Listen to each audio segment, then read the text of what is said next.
రెండు సబ్జెక్ట్స్ మీద ఈరోజు చంద్రబాబు నాయుడు చెప్పే అబద్ధాలన్నిటినీ అవి ఏ రకంగా అబద్ధాలు అని, తాను ఏ రకంగా గొప్పగా అబద్ధాలు చెప్పగలుగుతాడు అని ఆధారాలతో సహా ఈరోజు రెండు సబ్జెక్ట్స్ని టచ్ చేస్తాం. ఒక సబ్జెక్టు ఈ మధ్యకాలంలోనే చంద్రబాబు నాయుడు తానేదో చాలా గొప్పగా చేశాను అని చెప్తూ రీసర్వే మీద క్రెడిట్ చోరీ చేసే కార్యక్రమం ఏదైతే తాను చేస్తూ ఉన్నాడో ఆ క్రెడిట్ చోరీకి సంబంధించి తాను చెప్తా ఉన్న అవాస్తవాలు, అబద్ధాలు ఏ స్థాయిలో ఉన్నాయి అన్నవి ఒక విషయంగా ఎక్స్ప్లెయిన్ చేస్తాను. రెండో విషయంగా ఈ మధ్యకాలంలోనే చంద్రబాబు నాయుడు పల్నాడులో ఎంత దారుణంగా ఒక సామాన్యుడిని, ఒక దళితుడిని, ఒక పేదవాడిని, మా వైఎస్ఆర్సిపి కార్యకర్తను ఎంత దారుణంగా తాను చంపించే పాత్ర పోషించాడు అన్న విషయం నిజంగా సమాజంలో ఉన్న వ్యక్తులు ఎవరైనా కూడా సివిలైజ్డ్ సొసైటీలో ఉన్న వాళ్ళు సిగ్గుతో తల వంచుకోవాల్సిన అంశం ఇది. ఈ విషయంలో నిజంగా జరుగుతూ ఉన్న అన్యాయం గురించి కూడా ప్రస్తావిస్తాను. మొట్టమొదటిగా సర్వే గురించి, ఈ రీసర్వే టాపిక్ గురించి we will take it forward. ఈ మధ్యకాలంలో చంద్రబాబు నాయుడు గారు మాట్లాడుతూ ఉన్న మాటలు ఈ రీసర్వే సబ్జెక్ట్ మీద మనమంతా కూడా చూస్తే ఒకసారి ఈ భూమండలం మీద నిజంగా ఇంతటి దారుణమైన క్రెడిట్ చోరీ చేయగలిగిన వ్యక్తి ఇంకొకడెవడైనా ఉండగలడా అని అనిపించేట్టుగా చంద్రబాబు నాయుడు గారు మాట్లాడుతూ ఉన్నారు. ఊసరి వెళ్ళి కూడా చంద్రబాబు నాయుడును చూసి బహుశా సిగ్గుపడుతుందేమో. అంతటి దారుణమైన మోసాలు, అంతటి దారుణమైన అబద్ధాలు. నేను సూటిగా చంద్రబాబు నాయుడు గారిని అడుగుతా ఉన్నా, మీ ద్వారా ప్రజలందరి తరపున అడుగుతా ఉన్నా, అయ్యా 4 సార్లు సీఎం అని చెప్పి చెప్పుకునే ఈ పెద్ద మనిషి చంద్రబాబు నాయుడు, నేను అడుగుతా ఉన్నా, భూముల రీసర్వే చేయాలన్న కనీస ఆలోచన అయినా కూడా నీకు ఎప్పుడైనా గతంలో వచ్చిందా అని?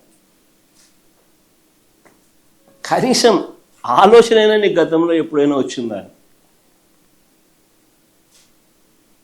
ప్రజలు ఇబ్బందుల్లో ఉన్నారు, రైతన్నలు ఇబ్బందుల్లో ఉన్నారు, రకరకాల సమస్యలు ఎదుర్కొంటా ఉన్నారు. భూ సమస్యల మీద, వారి సమస్యల మీద కనీసం నీకు ఎప్పుడైనా రీసర్వే చేయించి వాళ్ళ సమస్యలన్నీ తీర్చాలి అని చెప్పి కనీసం నీకు ఏ రోజైనా ఆలోచన అయినా వచ్చిందా చంద్రబాబు గతంలో అని అడుగుతాను.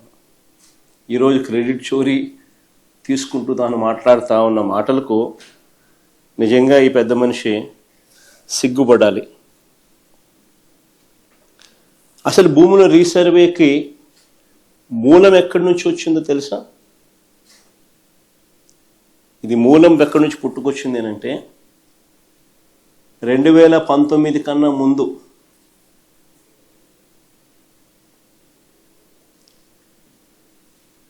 నా 3648 కిలోమీటర్లు సాగిన నా పాదయాత్రలో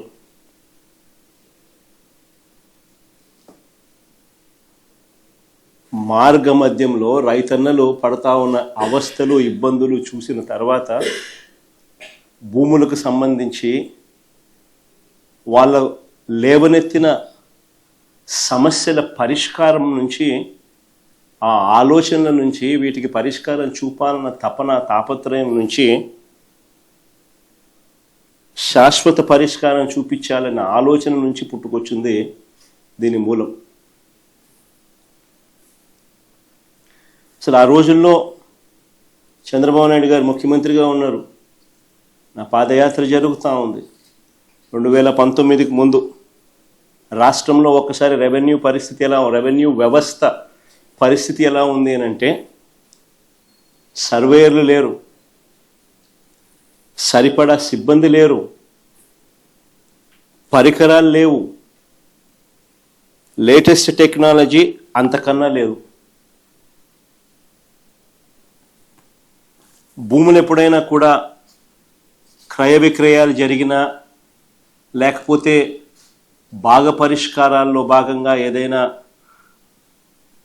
కుటుంబాల మధ్య డివిజన్ చేసుకున్న సబ్ డివిజన్ లేదు, మ్యూటేషను లేదు. ఇవి కూడా జరిగేటివి కాదు. పైగా ఎడా పెడ, లెఫ్ట్ రైట్ సెంటర్, ఈయనకు ఎప్పుడు మూడు వస్తే అప్పుడు, ఎప్పుడు బుద్ధి పుడితే అప్పుడు, ఎవరైనా నచ్చకపోతే అప్పుడు. 22A అంటే ప్రోహిబిటెడ్ ల్యాండ్ సేల్. 22Aలో భూములు పెట్టడం, ప్రోహిబిటింగ్ ఎనీ ల్యాండ్ సేల్. వీళ్ళకి ఇష్టం రైతులను, ప్రజలను ఇబ్బందులు పెడుతూ అవస్థలకు గురి చేస్తున్న పరిస్థితి. ఇలాంటి 1,00,000 సమస్యలకు పరిష్కారంగా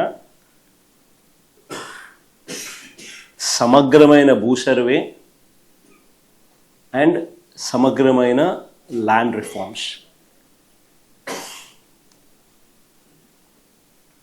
భూ సంస్కరణలు చేయాలన్న ఆలోచన వాటి నుంచి వచ్చింది.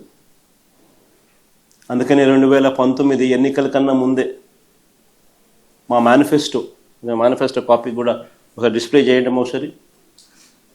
మా మేనిఫెస్టో కాపీలోని 2019లో ఒకసారి డిస్ప్లే చేయండి.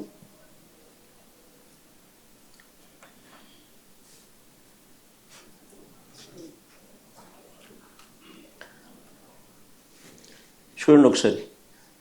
సుపరిపాలన విషయంలో రాష్ట్రంలో భూములన్నింటినీ సమగ్ర రీసర్వే చేయించి భూ యజమానులకు శాశ్వత యాజమాన్య హక్కు కలగజేస్తాము. Manifesto promise.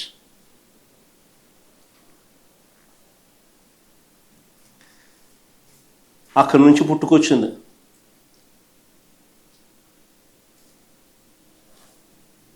చెప్పిన మేరకు ఇది ఒక మహాయజ్ఞం అని తెలిసి, చెప్పిన మేరకు 2020 డిసెంబర్ 21వ తారీఖున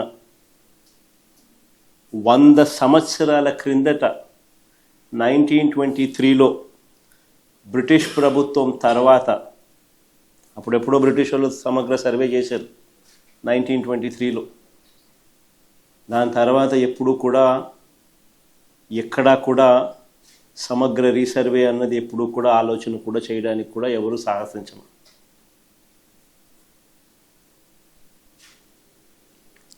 చెప్పిన మేరకు 2020 డిసెంబర్ 21వ తారీఖున 100 ఏళ్ల తర్వాత 1923లో బ్రిటిష్ ప్రభుత్వం తర్వాత సమగ్ర భూ సర్వే రికార్డ్స్ అన్ని అప్డేట్ చేయడం, సిస్టమ్స్లోకి రిఫార్మ్స్ తీసుకొని రావడం మొదలుపెట్టి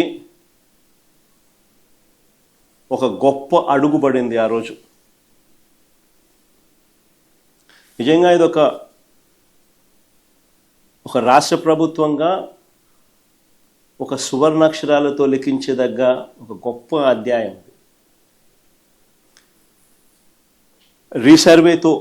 సమగ్ర రీసర్వేతో కూడిన ఈ సంస్కరణలు మేము చేసినది నిజంగా ఒక మహాయజ్ఞం లాంటిది. చెప్తా ఎందుకు అంత యజ్ఞం అనే పదం ఎందుకు వాడుతూ ఉన్నాను అని అంటే, ఒకసారి ఆ లోతు లేకపోతే మీతో పాటి ప్రజలందరికీ కూడా అర్థమవుతుంది అసలు ఎంత లోతుగా పోయాము అని. ఇది చెయ్యాలి అని అంటే ఎంత కష్టమైన పని అని కూడా అందరికీ అర్థమవుతుంది. దేశ పరిపాలనా చరిత్రలో భూ సంస్కరణలో సువర్ణాక్షరాలతో ఎందుకు లిఖించదగ్గ అధ్యాయం అని చెప్పి కూడా చెప్తా. ప్రజలకు, రైతులకు వివాదాలు లేని విధంగా, ఐ రిపీట్ దీస్ వర్డ్స్, వివాదాలు లేని విధంగా పారదర్శకంగా భూములు సర్వే చేయడంతో పాటు భూ రికార్డులన్నీ కూడా అప్డేట్ చేయడం, వాటిని ట్యాంపర్ చేయలేని విధంగా ఫిజికల్ అండ్ డిజిటల్ ఫార్మాట్లో రకరకాల వివిధ చోట్ల వాటిని భద్రపరచడం.